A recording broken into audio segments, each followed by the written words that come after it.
Thank you. Ms. Kuster, you're recognized for 5 minutes. Thank you very much, Mr. Chairman, and thank you to all of you for being with us tonight. We truly appreciate it and understand the sacrifice that you've made.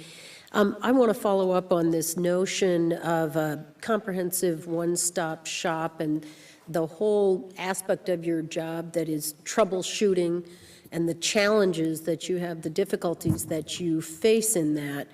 We've heard a lot about the VA adding 2 million veterans. This was during the time of Secretary Shinseki's leadership, including Vietnam veterans exposed to Agent Orange and newly separated veterans from the wars in Iraq and Afghanistan. So we understand the volume problem that you have. But I'm not sure until tonight I completely understood the sort of disarray of this process of trying to put these claims together. We had been hearing from the VSOs about their process of fully developed claims, that they would try to get the claim to the place where you could make your decision in a timely way. And I'm just trying to understand, has that not been effective? And is there something else that could be done in a preliminary way before these claims even get to you so that you could do your analysis and your task in a more timely way?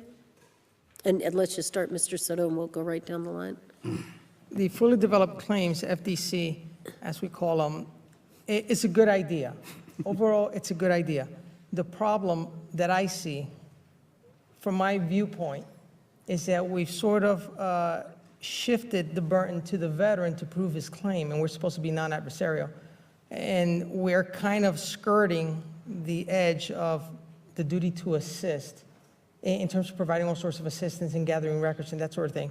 The veteran will sign a statement that says he's waiving certain duty to assist help that we can provide. So it's not a bad program, but for veterans that don't understand the process, they may not get the best service if they don't have the proper help. The perfect example is, I think everyone here may be familiar with the 5,000 attorney initiative that the VA has announced, or something to that sort, where they're going to have attorneys help work, gather, putting together FDCs. That's what I've been told. Since they started it, yes, it has helped, but then attorneys now began appealing more and calling almost every day, asking why aren't you done? Why aren't you done? That sort of stuff. And that's the information that we've gotten. So the FDC program is a great idea. When we get to it, we could probably decide it faster, but we're kind of, again, shifting the burden to the veteran to have his claim all finished for us so that we don't have that much work to do in terms of doing what we're supposed to do, duty to assist, help gathering records, that sort of thing. That's my view. Okay. Anything to add, either of you? Mr. FDC has been around since 2008. So if it was effective, it would have been effective by now. Okay. So that's my answer. Sure. I agree as well. I think that the FDC just gives us even less communication with the veteran, because it says we gave you what you need, the evidence you need. We told you ahead of time, this is what you need to prove.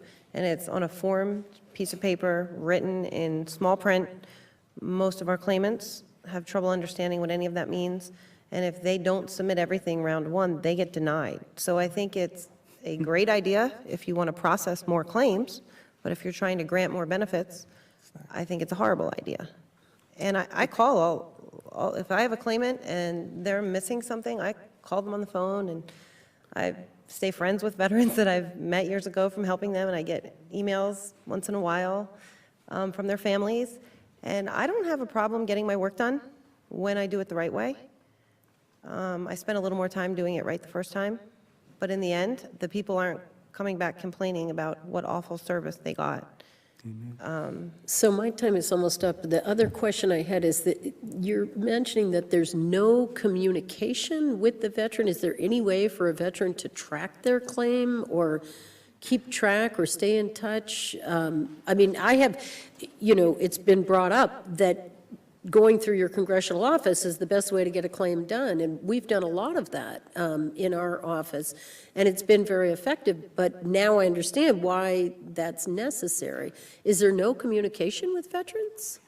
Yes, their communication with veterans is like e-benefits. They can use e-benefits if it's working right, Yeah. okay? And we And- call veterans, but we call them most of the time to say, do you have anything else to add, okay, to get the claim out of the door? That's our communication with veterans. But we do call a lot of veterans, but it's to get that statement saying, I have no more evidence. So my time is up. I thank you for your service, and I'm sure my colleagues will get to the rest of the questions. Thank you.